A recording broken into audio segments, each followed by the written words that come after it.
opening वगैरह.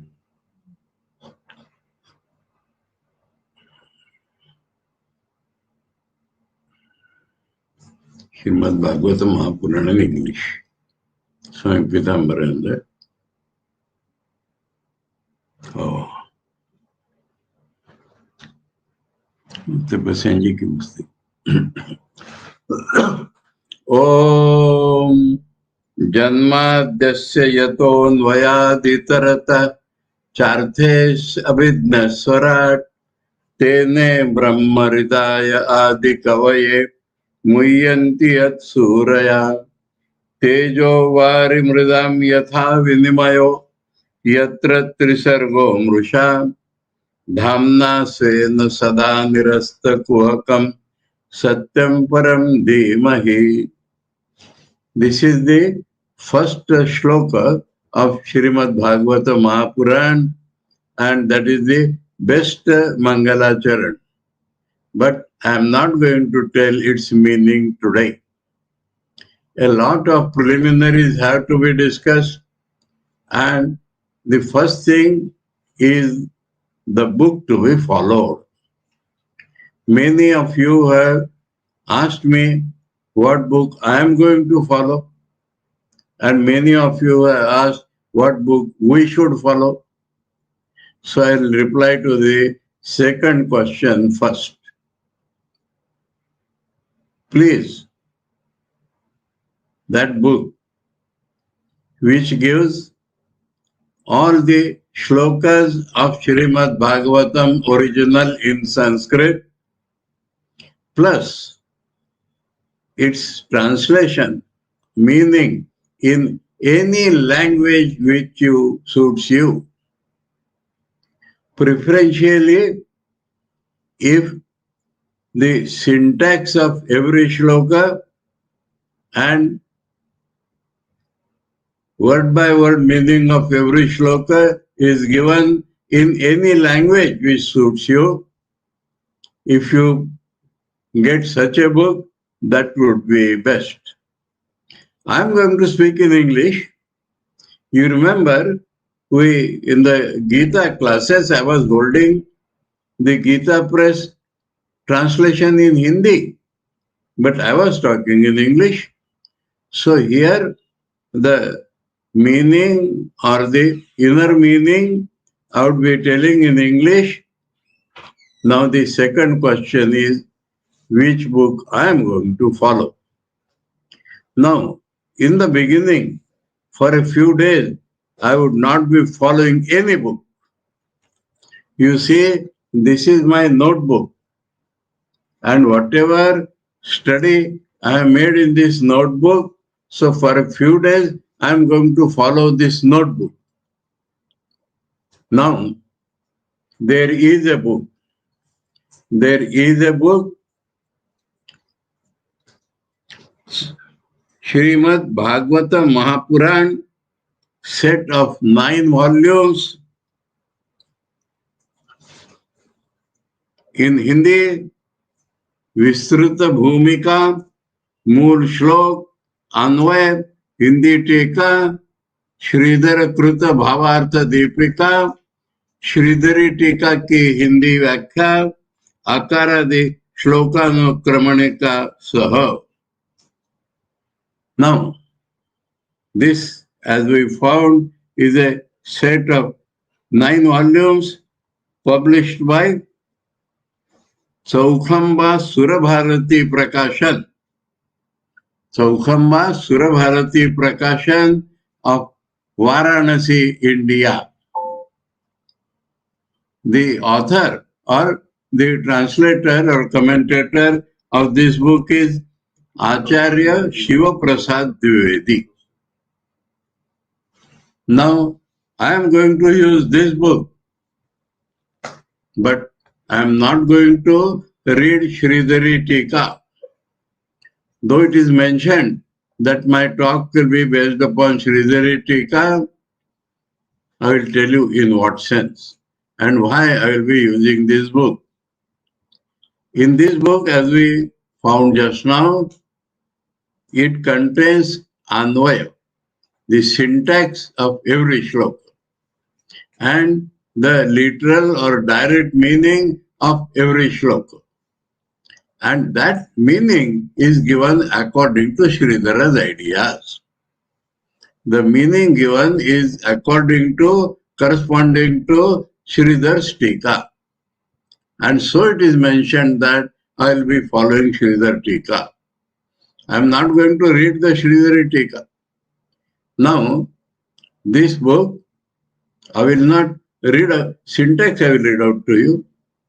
But the meaning, I will be talking in English. So that is the book which I am going to use.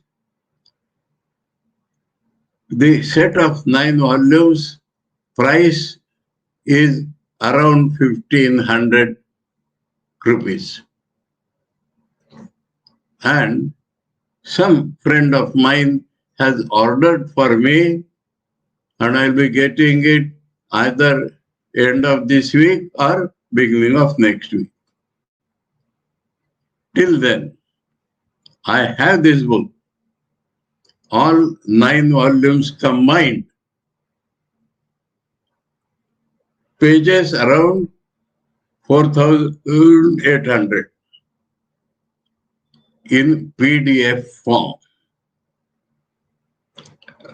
And those of you who are interested and give me your email ID, I am ready to send this PDF textbook to any of you who are interested in seeing the Hindi version, those who understand Hindi, like Hindi.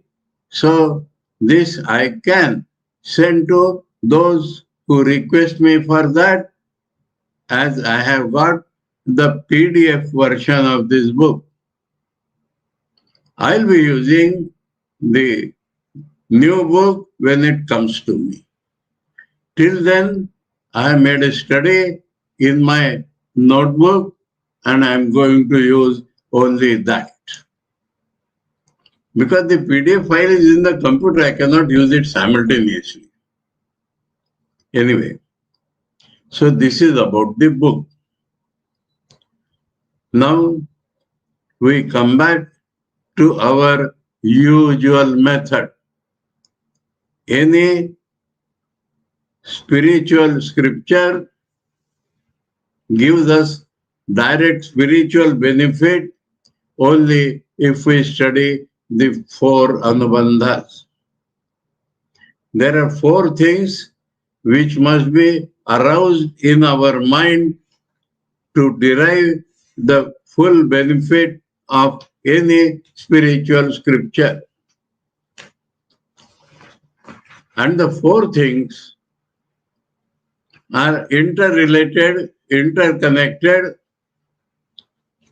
but we can think of starting from prayojan. In English, we may say why we are studying. What is the purpose of our study? Now, the goal of human life has been described in various terms, various approaches, various languages. But to my mind, to find fulfillment of human life is the goal. If the study of that book or all our endeavors spiritual bring to us a state of our mind where we feel our life has been fulfilled. We do not require any other thing.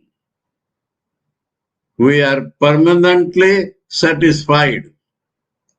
We get a permanent, pure, unmixed bliss.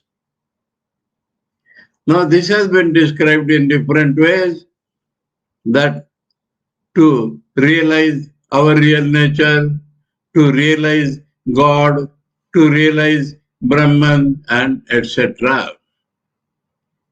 And some people say liberation, freedom, moksha, etc. Some people do not like that, especially those who are followers of bhakti, and they say bhakti is superior to moksha. I am not going to discuss these things at all. So, what gives us fulfillment of life? We do not want to achieve anything more.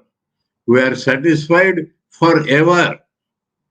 So, I will describe now that aim of life is the same of our aim of study of this book. Not only that, it is the same aim in which the book has been presented to us. I am not telling it is presented by Veda Vyas or who has presented. We are absolutely uncertain about it. But we have the book Srimad Bhagavata Mahapurana. So this Srimad Bhagavata Mahapurana, as has come to us, was written not earlier than 10th century AD. The modern analytical scholars have worked in two different ways. One is from the language point of view. The Sanskrit language is not as simple as that used in Mahabharata or Bhagavad Gita. It is very complicated, ornamental, so that each shloka may give 10 meanings. And so, from language point of view, in which time period in India such Sanskrit was used, is one criteria to find when this text we are getting was available. Second point is known historians, known philosophers, among them who has referred to Bhagavad first. So it is before that philosopher, and who has not referred to it. So after them, that is another way in which people judge the time. Now, one important point is that Sri Shankaracharya does not seem to have referred to Bhagavata anywhere. Though he knows many Puranas and he has referred to Vishnu Puran, Linga Puran, and Skanda Puran, Brahmanda Puran, but he has not referred to Bhagavat. So this Puranic literature, as it has come to us, some people have studied and have tried to assign dates to some of the important Puranas. They say Markandeya Puran, there is a foreigner, Wendy Doniger. She has made extensive research and she says Markandeya Puran 250 AD, Matsya Puran 250 to 500 AD, Vayu Puran 350 AD, Harivansha Puran and Vishnu Puran 450 AD. Brahmanda Puran 350 to 950 AD. Vamana Puran 450 to 900 AD. Kurma Puran 550 to 850 AD. Linga Puran 600 to 1000 AD.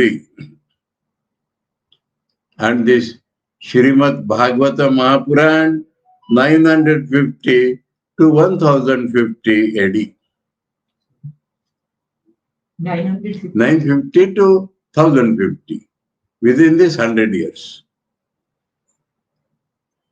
Anyway, now it is called We are still studying the Anubandha Chatushtaya. Only a reference came. So I told you that the Puran which you are studying is not earlier than 950 AD. Now, I told the prayojan of that Puran, prayojan of our life, prayojan of all our spiritual endeavors. I hope you agree with me. I not alluded to the particular names which I told, real God realization, because some people say bhakti is higher than all that. But this criteria of fulfillment of life fulfills all conditions or not, please find out. So, to my mind, this is the one purpose for which our life is meant. Every endeavor in our life has to be directed to this ultimate end, that we reach a position in our life where we find life is fulfilled. We do not require anything else. We are permanently blissful. Whether it leads to immortality or anything, we are not concerned. Now, the second Anubandha is for whom it is. Who can benefit? Technically, it is called Adhikari. Adhikari means for whom it is. Often it is asked, is it for a common man? If the common man wants to remain common man, there is no religion for him. All of us are common. But we do not want to remain common. We want to realize God. So I told all these are interconnected. We are ready to struggle. We are ready to sacrifice. We are ready to follow an authoritative guidance. That is the third Anubandha. We are ready to change ourselves in order to find this fulfillment of life. We are, in brief, sadhakas.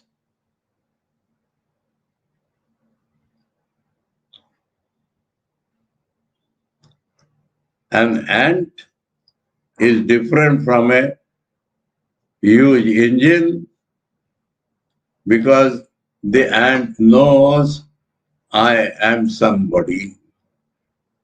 The engine does not know it is somebody. So, ant, engine, ant has this speciality. I am somebody. Now, we deliberately took an ant, tiny, and engine huge. Now, in that category, let us take the biggest elephant or most powerful lion. Now, lion and elephant, what do? They remain as they are for centuries together. In Swami Vivekananda's language, nobody has seen a cow telling a lie, a tree stealing something, but the cow remains a cow, the tree remains a tree, while man may tell lies, may steal, but if he endeavors rightly, he can become God. So, man and other animals. Now, what is that thing in man? Again, in Swamiji's language, a man is a man so long as he struggles to rise above nature. A man is a man so long as he struggles to rise above nature, and this nature is both external and internal. So in the beginning, man is defined as one who struggles to rise above nature.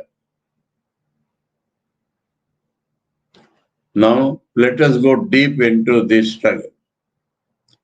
Why does he struggle? So, in him, there is an innate feeling that I am incomplete. I am not what I could have been. I am not what I should be. And this life of mine is imperfect. Half. So he thinks, if I marry, I may become complete. If I get money, I may become complete. So he goes on making changes in the external world. But the fulfillment does not come. So man is defined as one who struggles to improve because he has an innate tendency that I am incomplete. Then, as we studied in the Vedanta till now, we are really divine. As Swami Vivekananda said, each soul is potentially divine. So this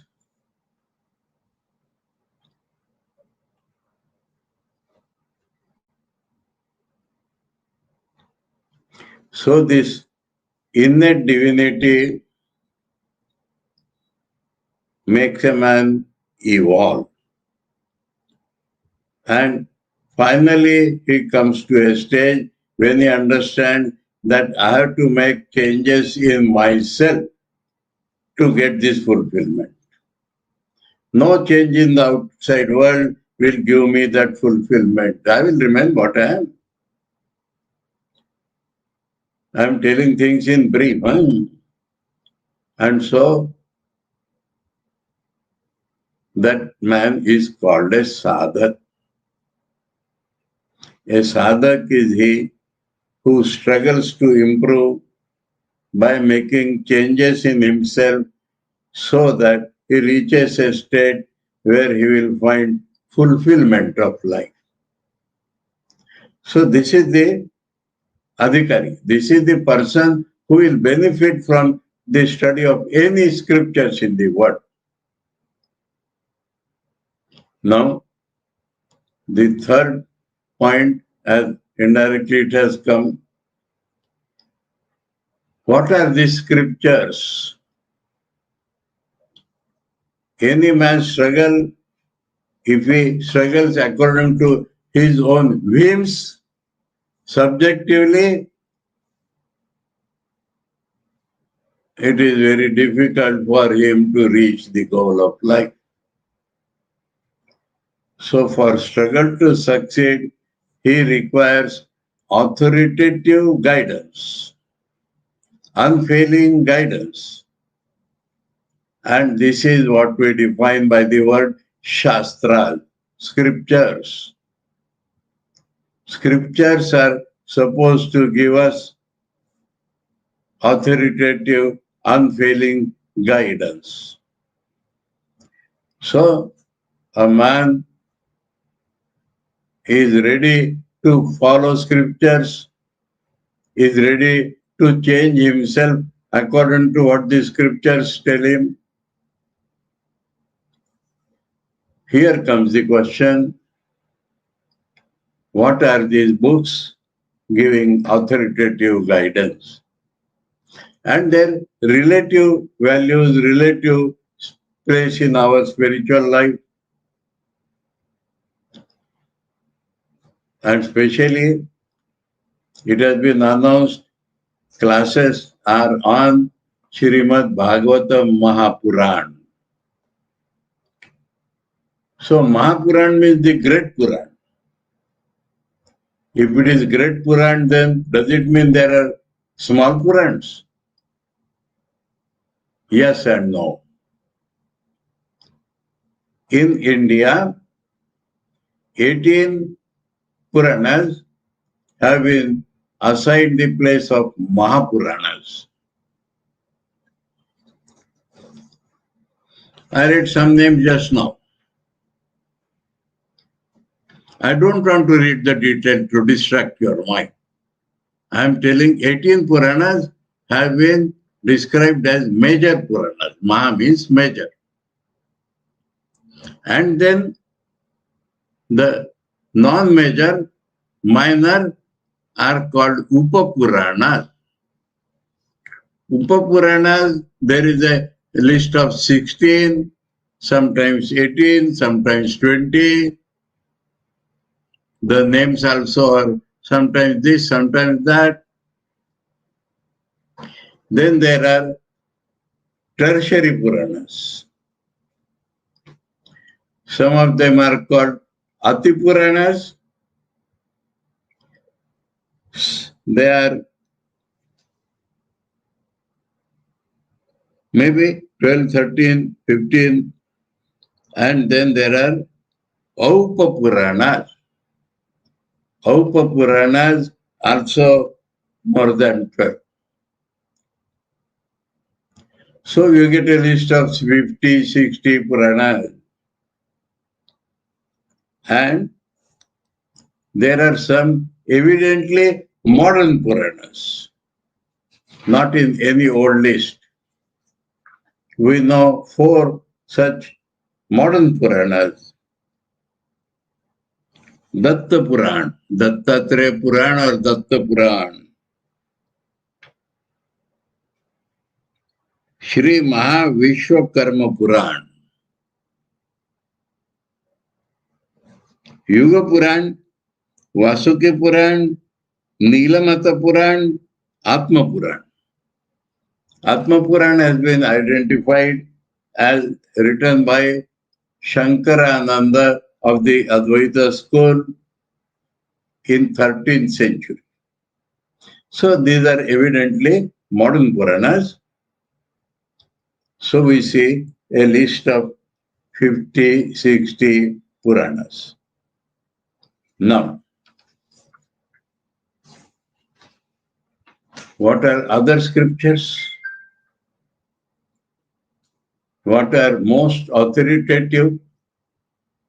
What is the place of these Puranas among the scriptures? What is the place of these Puranas in our life? This is best described by Swami Vivekananda in the most unbiased manner. There is an essay, The Hindu Religion and Sri Ramakrishna. Original name is not this. Original name is What is Hinduism? Now I read from that essay. In the Sri Ramakrishna the Great Master, this essay has been included. If you want to find some other place, Complete Works of Swami Vivekananda, 6th volume, amongst translation of writings, because it was originally written in Bengali. I am reading from that essay. First I will go on reading, then we shall discuss the thing. The word Shastra denotes the beginningless and endless Vedas. Remember, beginningless and endless Vedas are not any books. Books cannot be beginningless, books cannot be endless. It is this Veda only that is capable of teaching religion. Swamiji is not fanatic. He will explain everything. The Puranas and other books, are denoted by the word Smriti or command. They have authority only so far as they have followed the Veda and do not contradict the Vedas. Now why? Why such thing? Because Vedas are direct revelations of truth, while the other books are not so. Now, when we speak of direct truth, we think of modern science. And so, Swamiji says, truth is of two kinds. Very important, please remember, that which is perceivable by the five senses of ordinary human beings, ordinary, because the evolved human beings, their senses are different. And is deducible therefrom by inference, logic, reasoning. First type of truth. Second, that which is perceivable by the subtle powers arising from yoga. Those are interested to know the original Bengali words or Sanskrit words, Yogaja Sukshma Shakti Grahya. Yogaja Sukshma Shakti Grahya. So immediately the point comes, what is this Sukshma?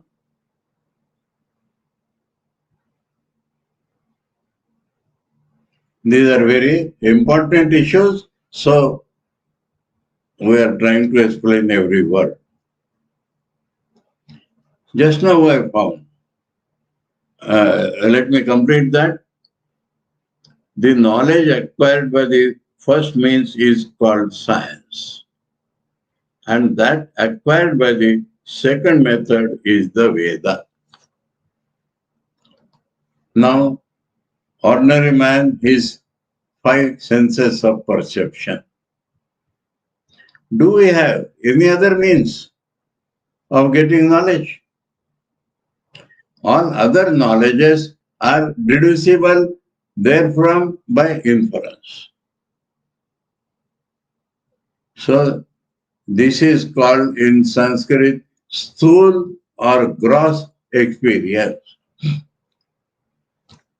Evidently, that which is not available to these five senses, but knowledge, real knowledge. That is called subtle knowledge. Subtle knowledge. And all subtle knowledge gathered together is called the Vedas. And this subtle knowledge of the workings of the subtler laws of the world is without beginning and without end. Knowledge is never created, knowledge is discovered. So, and that is why Vedas he calls as the authoritative scripture. He will tell later on. Now some important point he makes, the beginningless and endless mass of infinite knowledge called the Vedas is eternally existent. This knowledge is eternally existent. The Creator himself is creating, maintaining and destructing this world with its help, with the help of this knowledge.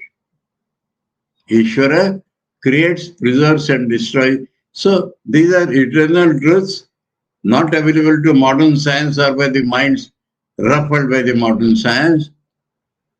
If they do not believe in a creator, we do not deal with them.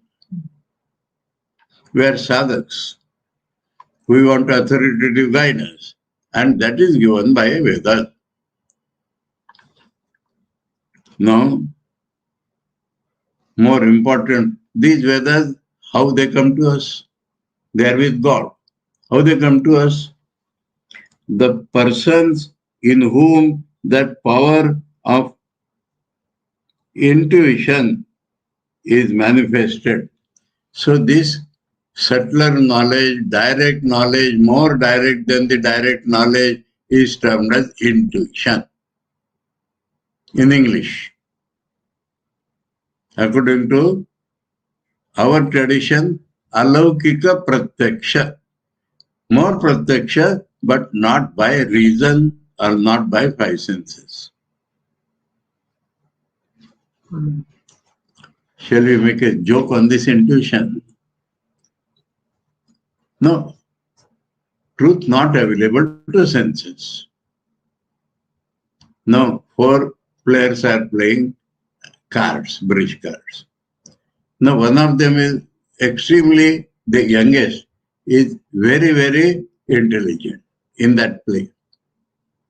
So, judging from the bidding and play, he can understand which cards you have. So, he is the eldest man. And that eldest man again and again gets ruffled. You are looking at my cards. Arey, hold them tight. How can I look? Again that happens. They say, how do you know what cards I have? Then he said, I know it by intuition. Then he asked, you have used a big word. Do you even know the spelling of the word intuition? He tells the spelling. What is the meaning of that word intuition? He says, I do not know. Then how have you used it? He says, by intuition. How you have used the word intuition if you do not know? By intuition. So this is intuition, not defined in regional language, rational language. So by intuition. So this is intuition. In English, philosophical term, that is the best term available, is intuition. As we said in Sanskrit, alaukika pratyaksha, sukshma jnan.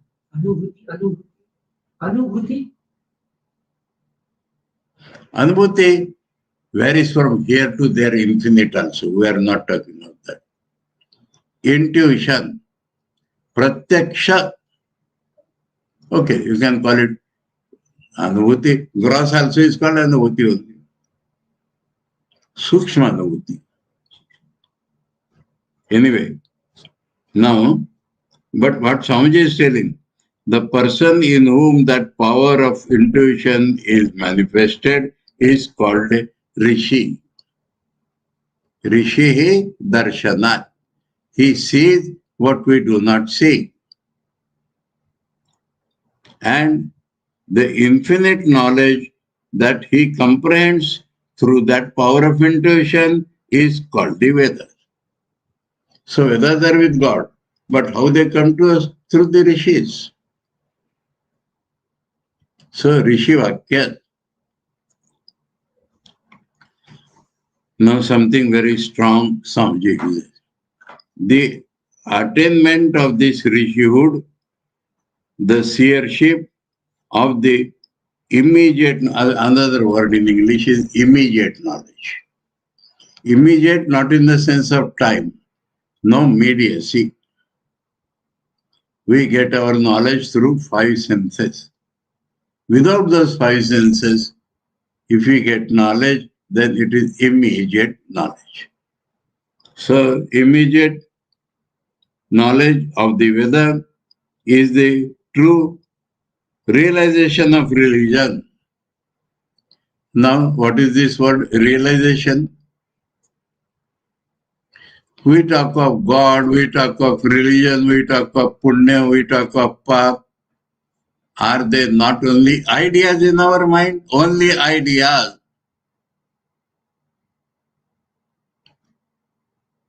But if that idea becomes real in our life by experience, anubhuti, then that is called realization, making the idea into reality. That is realization. So, The attainment of this Rishihood, the seership of the immediate knowledge of the Veda, is the true realization of religion until the aspirant's life opens out to it. So a sadhak is called spiritual aspirant. Religion for him is a mere meaningless word. And he cannot be said to have set his foot on the threshold of religion. That is the language used by Swamiji. We are not religious unless we gain some supernatural knowledge. We are not supposed to have stepped on the threshold of religion. For us is merely words and words.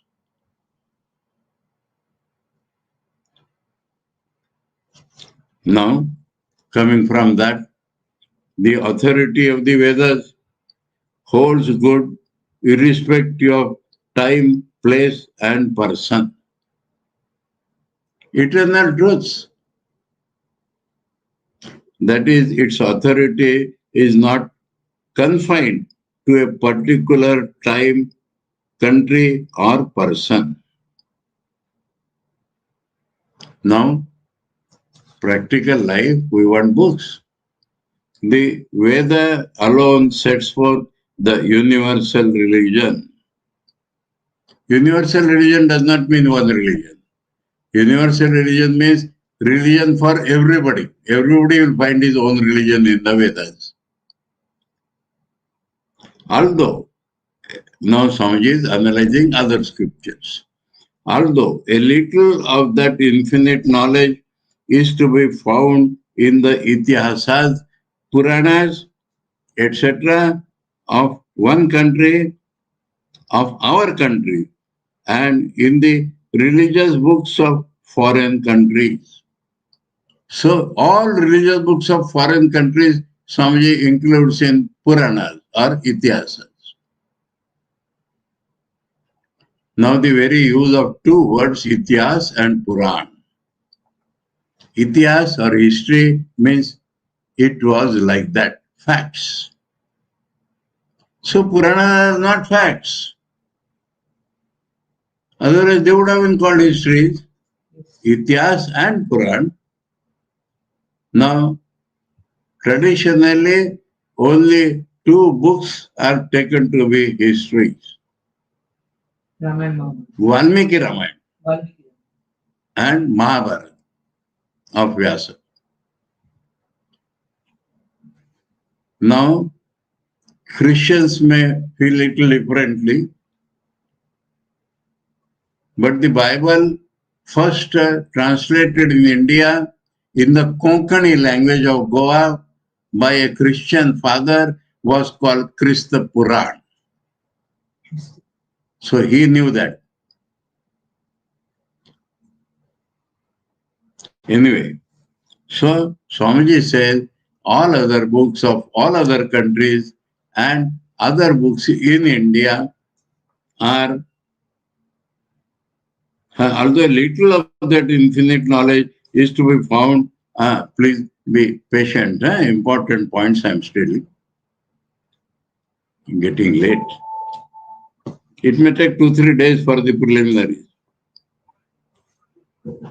Itihasas, Puranas, etc. of our country and in the religious books of foreign countries, yet as the first complete and unaltered collection of the entire body of the eternal knowledge, the mass of words compiled into 4 books called the Vedas, well known to the Aryans, is worthy of occupying the highest place in all respects, of being adored by the whole world, and of being the ultimate proof of truth of all scriptures, indigenous or alien.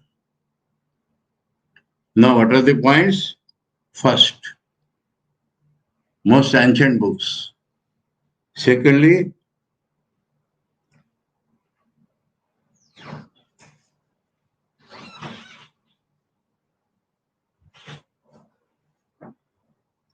complete. All types of spiritual ideas are there in the Vedas. So complete and unaltered. That is the main point. In the Vedas, a rule is made that nobody should touch the Vedas. If the time changes, you can have interpretations as you like, but don't touch the Vedas. This is not true of any other scripture in the world. When the Bible was first introduced in China, they found many things in the Bible not to their moral taste. Horrible, horrible, they said. So when it was understood, they modified the Bible and presented in China. So every book has undergone modification, including Swami Vivekananda's complete works. Every editor has put his pen on that.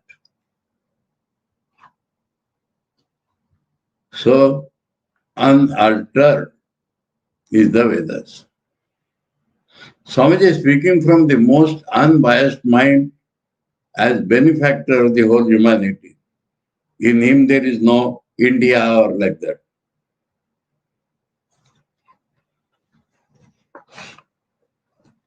And so the ultimate proof of all other books are in the Vedas. Now,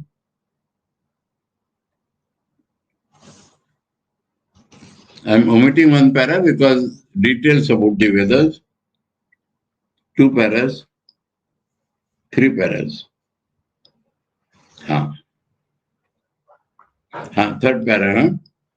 It is on the basis of the work portion of the Veda that books on the social system by Manu and others who are not concerned with that have taught, in addition to other matters, those actions that are conducive to social welfare, varying with time, place, and agency, while books like the Purana. Now we are concerned with the Puranas. In between, let me tell you, Krista Puran, what is Quran? Quran. Prophet Muhammad. No. In Swamiji's valuation, where it is. Now, I met a Muslim scholar during one of my train journeys. And he says, Puranas are books on jurisprudence. Puranas are books mainly on jurisprudence. Jurisprudence means law.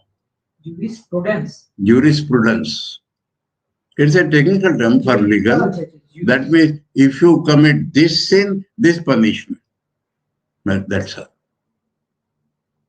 If you do this good work, this reward. If you commit this sin, this punishment. That is the main bulk of Quran. Spiritual truths are very, very few. Very few. The whole Quran is a book on jurisprudence, almost. Anyway. And now we come to the relevant portion which we want. Puranas. While books like the Puranas have taken up the truths hidden in the Vedanta, and have explained them in detail by way of describing the great characters of the divine incarnations and others who are embodiments of one or Puranas. One is described in detail with the help of biographies, and who are embodiments of one or other of the innumerable aspects of the divinity. One or other, not complete, which these books try to emphasize. Emphasis is on one aspect in every Puran. So, what we have to guide ourselves while studying Puran is Swamiji is telling here. They are authoritative, so long as they follow the Vedas. But this is their speciality.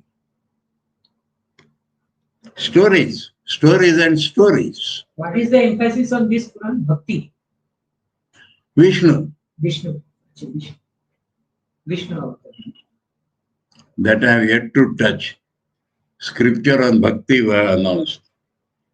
So I wanted to tell that first, but it has not come now. Next, tomorrow. Anyway, now remember, important points. One or other of the innumerable aspects of the divinity which these books try to emphasize.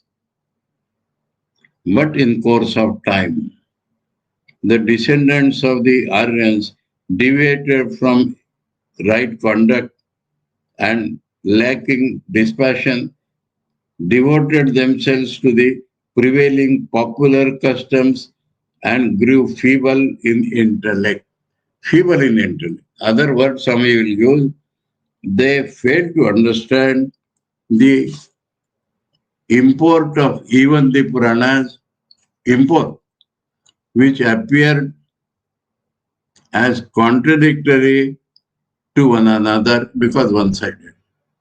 Contradictory to one another on account of their teaching those different divine aspects and preaching the subtle truths of the Vedanta in gross and concrete forms in detail. Now that is our point. Upanishads, Vedanta only describe subtle truths. And ordinary man is not capable of catching that subtle truth. Not at all capable. But he should not be denied religion. He should not be denied the realization of religion. So the great sages told that subtle truths in gross language. Murdered those truths in a way. If the man, now one word is here,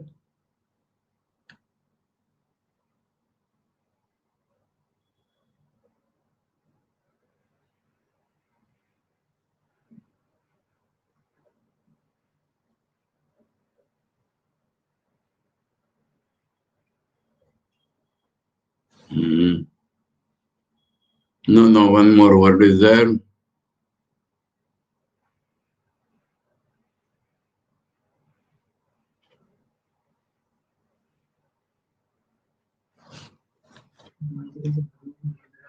No, I'm finding out, because time is coming. In the here itself. Vedanta in gross and concrete forms in detail for the consumption of weak brains. Weak brains and feeble brains, two different adjectives using. Brains are weak, that means they are incapable of subtler truths. For them, Puranas were meant. But it requires a transcendental trend of the mind. Man has weak brain. He cannot assimilate subtle truths directly. But from gross truths, he has to catch the subtle truths ultimately. This is gone and the brain becomes feeble. We learned that feeble brains fail to understand the import of the Puranas. Then Puranas were meant for whom? People with weak brains. So two different words Swamiji has used. This is important to understand. Common man cannot understand certain truths, all right. But he wants to understand certain truth, so his weak brain is weak. So the subtler truths are told in gross language. And if he fails to understand that, because lack of dispassion in course of time means man Sadhak became full of desires. And these desires killed his brain. That is Swamiji's analysis. Corresponding to Shankaracharya says, Mahata kalena anushtatrunam kamodbhavat. Same thing. Anyway, so now what happens? What happens? Hence, they split into numerous divisions. The integral eternal religion, which is an aggregate of innumerable religious modes, and kindling the fire of sectarian hatred, not only between Indian sects, but Christians, Muslims, everybody fighting.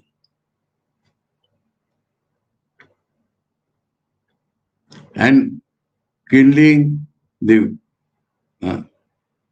which is an aggregate of religion, kindling the fire of sectarian hatred and jealousy, endeavor to throw one another into that fire. When they thus turned Bharata, the whole world, the land of religion, almost into a hell, Bhagwan Sri Ramakrishna incarnated himself in order to show what the real religion of the Aryans was and where lay the unity amongst the numberless sects and denominations of the Hindu religion. Apply this to all religions, scattered pell-mell over a vast range of time and place. The religion that has become a source of delusion to the people of the land and an object of hatred to those of other countries.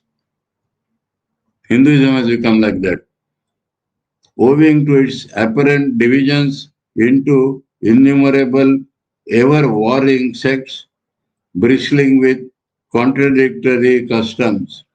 Understand, this is what Puranas will lead us to, if not properly understood.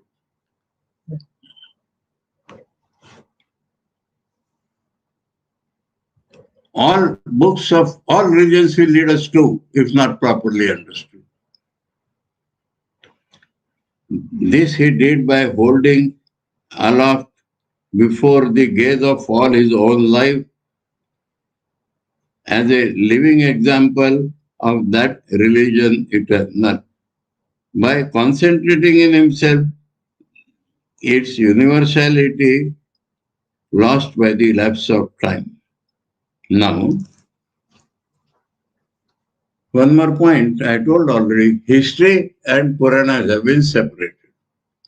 So, don't seek history in Puranas. I turn to another thing. Puranas, in Swamiji's judgment, we have seen.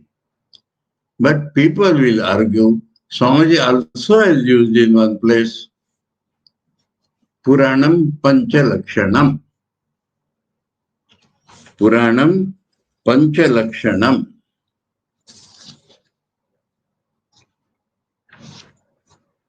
Puranas have 5 topics. Sargascha, Pratisargascha, Vansho, Manvantarani cha. Those who want to write can write. Sargascha, Pratisargascha, Vansho, Manvantarani cha, Vanshanu Charitam chaiva, Puranam Panchalakshanam. Now, this has been taken from Amar Kosha or books like that, which are old thesaurus, synonyms. So, Sarga means cosmology, Pratisarga means creation of all types of beings, Vansha means genealogy of kings, dynasties, etc., Manvantara, history of Adam, his progeny, gods, all this is under Manvantar. History of Adam, the first man, Manu, his progeny, gods, 7 sages, Indra, Avatara. So through their stories. Vanshanucharita, detailed biography of famous people of all the dynasties. This is Puranas. All right, we have heard that. But how it affects our life has not been told here. Na?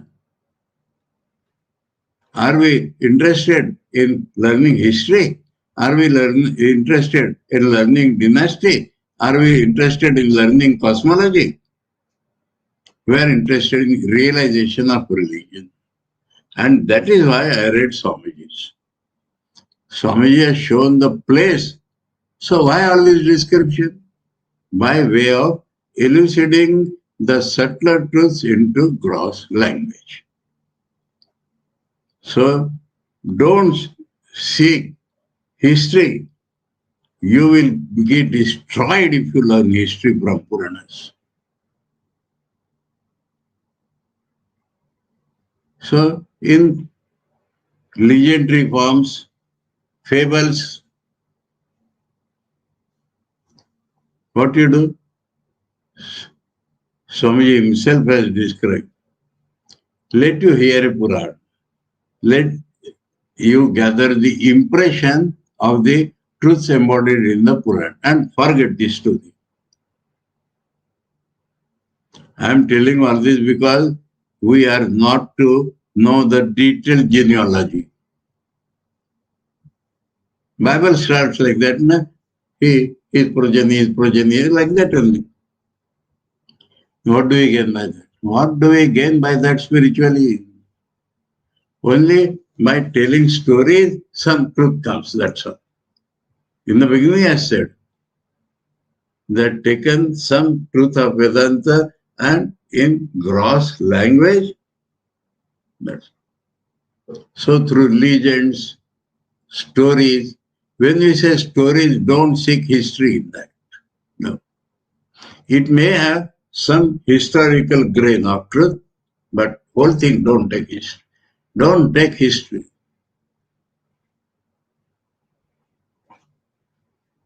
So, this preliminary delineation is very much incomplete today, very much incomplete. The main point which I wanted to take, which we shall tomorrow try, is what is the scripture on bhakti? That is the main point. Let me introduce it today. Man's mind has infinite varieties. But when you want to understand, we must categorize them. Without categorization, we cannot understand. So, some people are prone to thinking, analytical thinking. Some people are prone to feeling of the heart. Here, let me warn you. The word emotion has become too current these days, universally current. But emotion is biological. Feeling in the depth of the heart is different than emotion. So man has a faculty of feeling. And man has a faculty to act. Will. This is what the Western analysis tells us. Thinking, feeling, will. Now,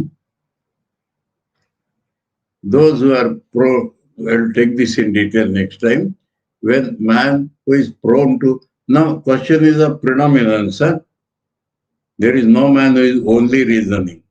Everybody has feeling. So, predominantly, reasoning, analysis, that is called Jnana Yoga. Predominantly, feeling faculty to be applied to God realization is called Bhakti. And Bhakti requires an authoritative guidance. And the Bhagavata, name Bhagavat, we are discussing the name Mahapurana, we are discussing Bhagavata Mahapurana.